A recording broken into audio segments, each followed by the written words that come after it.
আসসালামু আলাইকুম। Check dishonour হয়ে গেছে, ব্যাংকে গেছেন, চেক দিয়েছেন, ব্যাংক কর্তৃপক্ষ বলতেছে যে ভাই এই অ্যাকাউন্টে টাকা নেই, পর্যাপ্ত টাকা নেই। এই অবস্থায় আপনার করণীয় কি? ঘাবড়ানোর কিছু নেই। নিশ্চিন্ত থাকুন, বাংলাদেশের আইন আপনার পাশে আছে। কিভাবে আপনি আইনের মাধ্যমে আপনার প্রতিকারটা পেতে পারেন দেখে নেওয়া যাক।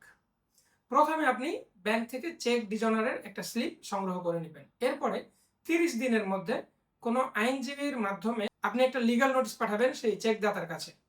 ৩০ দিন চলে যাওয়ার পর পরবর্তী ৩০ দিনের মধ্যে সে যদি কোনো ধরনের কোনো রেসপন্স না করে, তখন আপনি আইনগত প্রতিকারের জন্য কোর্টে মামলা করতে পারবেন নেগোসিয়েবল ইনস্ট্রুমেন্ট অ্যাক্টের ১৩৮ ধারা অনুযায়ী। এর মাধ্যমে আপনি আইনগত প্রতিকার পেতে পারেন। তবে একটা জিনিস অবশ্যই আপনাকে মাথায় রাখতে হবে, এই যে চেক ডিজনার করবেন, এটা চেকের যে ডেট দেওয়া আছে সেখান থেকে ৬ মাসের মধ্যে হতে হবে। ৬ মাস যদি পার হয়ে যায়, আপনি কোনো ধরনের কোনো আইনগত প্রতিকার এখান থেকে পাবেন না। তাছাড়া চেক ডিজনার সম্পর্কিত যে কোনো সমস্যা যদি ফেস করে থাকেন, আমাদেরকে ইনবক্স করতে পারেন অথবা কল করতে পারেন আমাদের নিচে দেওয়া নাম্বারে, অথবা যে কোনো সময় আমাদের সাথে যোগাযোগ করতে পারেন। ভিডিওটি যদি ভালো লেগে থাকে সাবস্ক্রাইব অথবা ফলো করে দিবেন, এবং যার দরকার, অ্যাকচুয়ালি যার দরকার তার সাথে আপনি ভিডিওটি শেয়ার করে দিতে পারেন। ধন্যবাদ।